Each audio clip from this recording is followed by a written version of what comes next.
about a social situation where when there's a war going on, so it's thought to being the Vietnam War is on. So we're trying to oppose the war in Vietnam at the same time as doing this radical stuff. We're out of the 50s into the 60s, you're saying you can't smoke dope. So what? You know, smoke it.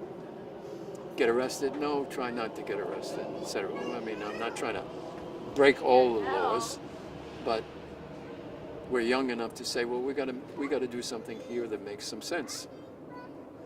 And there's political sense and social and cultural sense. And there were all kinds of inventions and innovations happening. A lot of it called sexual liberation stuff, which is also a deviation from anything political. It could be just, we're going to be sexually liberated, and then what? Well, we're going to join the army. Oh, good for you. That's a dead end right there. And so, what can we going to say? So he's on the cusp. He's come back from Cuba. There's not too many people who went to. Actually, he organized a thing in Madison, Christmas in Cuba. It'll be fun for graduate students. So 15 and 20 people go down to Cuba, and he's 24, and the Cuban revolutionaries are 33. Fidel's 33. So it's like just their older brothers had a revolution, and if you had anything to do with anti-American feeling in the American empire, Cuba was the hottest place to be in the world.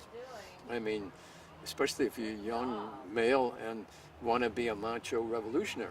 So it's perfect. I mean, Fidel was totally cinematic, and so Che was a gorgeous human being, and Cienfuegos, these guys were young guys.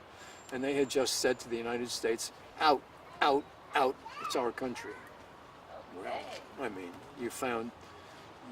you were inoculated with this revolution, and he was. He became totally enamored with it, and became a member of the Fair Play for Cuba Committee, in which he did in New York, and that closed off. And then the United States changed its policy with Cuba and set up the embargo in about 1962, 63. It stopped all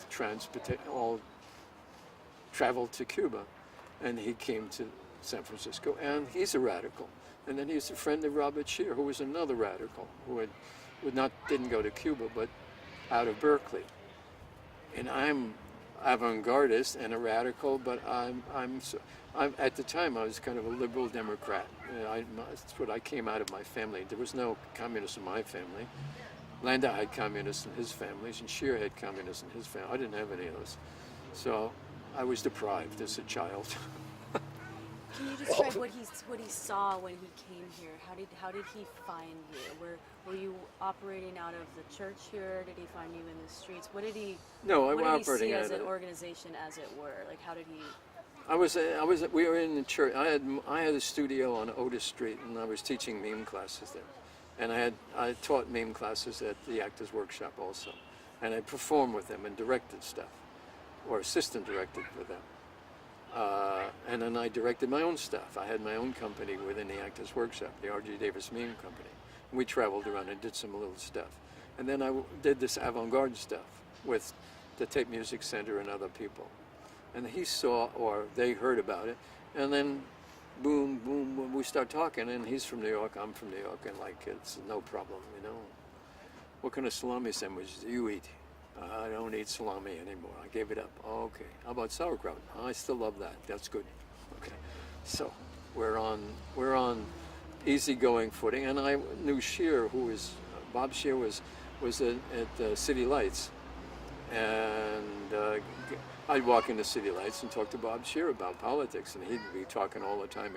He wouldn't be selling books. He would be doing as much promotion as Landau. And Landau would walk around with Saul, and Saul says, let's go visit these guys. I said, what are you going to do?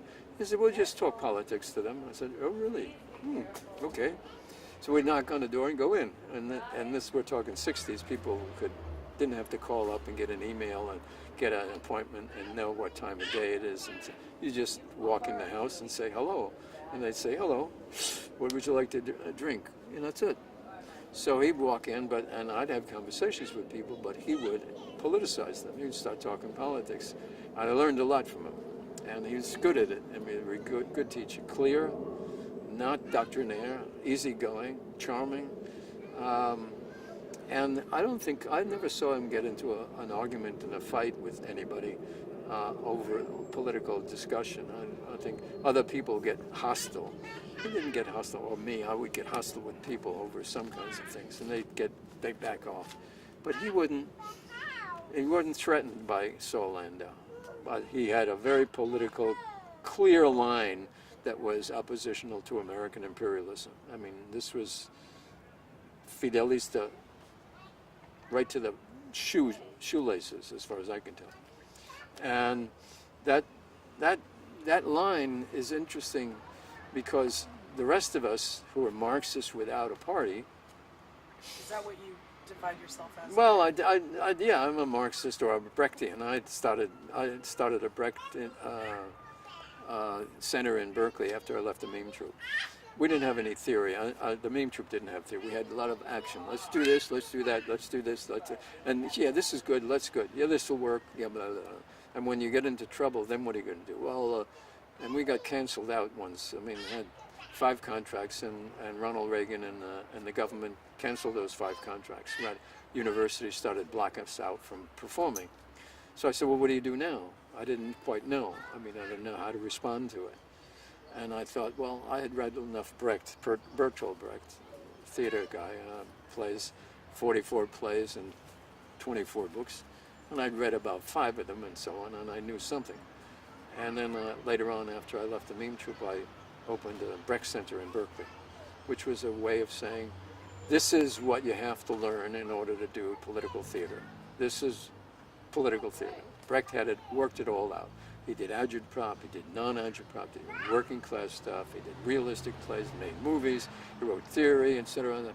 If you work your way through Brecht, then you become aware of what the problems are going to be in terms of what you're going to do artistically. And prior to that, I was a radical, like a lot of people in the United States, and you don't know exactly what you're doing. So can you describe like your relationship with Landau, how it became, was it like a partnership of sorts? Well, yes, in those days it was like a partnership, as a matter of fact. He did, the minstrel show was totally partner. I mean, he wrote and I wrote, he wrote and I wrote, and he attended rehearsals, and I worked out improvisations, and he had ideas, and we put them together. And so that there's parts of it, the opening of the show was Crossfire, I did that, and a stump speech, and then he did Nego History Week, and then he wrote a scenario for a film. The Odem Watermelon film was 15 ways of doing a watermelon in, which was made by Nelson. And then I did a Gilligan killing, improvisational thing with a bunch of kids on a cop killing scene in New York. And then he did the final scene, which was a bathroom scene, like Leroy Jones or Emma Meraki used to do. But his had one, there was called Nigger. I had a little bandana on Nigger and Negro, and then another guy had a bandana on, or a, don't knock the microphone, a white. And so it's this meeting between a lower class guy and middle class guy and a white person, a middle class guy. And that was the end of that, end of the show. And so it was a mixed kind of thing. And can you tell us what the message of the show was? The message of the show was get out of town. Bring down the U.S. empire. The message of the show, there was no message to the show. It wasn't a message. There was a lesson that we were in a racist society. And you're not going to eliminate racism unless you change the structural changes. And integration was not structural. It was superficial. Just like identity politics is superficial. And if you really want to eliminate the racism in the United States, then you have to go much deeper into the culture and open up economically and politically and so on. So if you want to do affirmative action, which is superficial, well, although there's a whole argument about why that's good, but integration was exactly what we have now. We have a president who's black, who's just as conservative as George Bush, or the best one is Clarence Thomas on the Supreme Court. And if you remember George Bush, the number 2, I mentioned his name, and some dog gets upset. Anyway, George Burst too. Hyatt brought in Condoleezza Rice as the Secretary of State, black woman who played the piano, as a matter of fact, and Colin Powell, who's killed more people than we even know, and then appointed Clarence Thomas, which so, and now you have a liberal reactionary president who's had more wars than anybody else, more money going to the rich people, more money, more distance between the poor working people and the rich, more money going to Wall Street, more wars, more, it's like a joke. It's a bad joke about racism in the United States. And it's a black man doing it, which is perfect. And next election, just for the heck of it, will be Hillary Clinton, and she will go to war immediately, like Margaret Thatcher did. Anyway, you don't want me to talk about that. Can you describe what this show looked like? What the acting was like? Maybe describe a little bit. Minstrel show? Yeah, like it's way before our time. Well, okay, it opened up. I have some pictures of it. You want to see some pictures of it? Yeah, but okay. Also, we'd love to hear about. It opened with cakewalk with seven guys moving on, jumping and banging tambourines. This is the cast.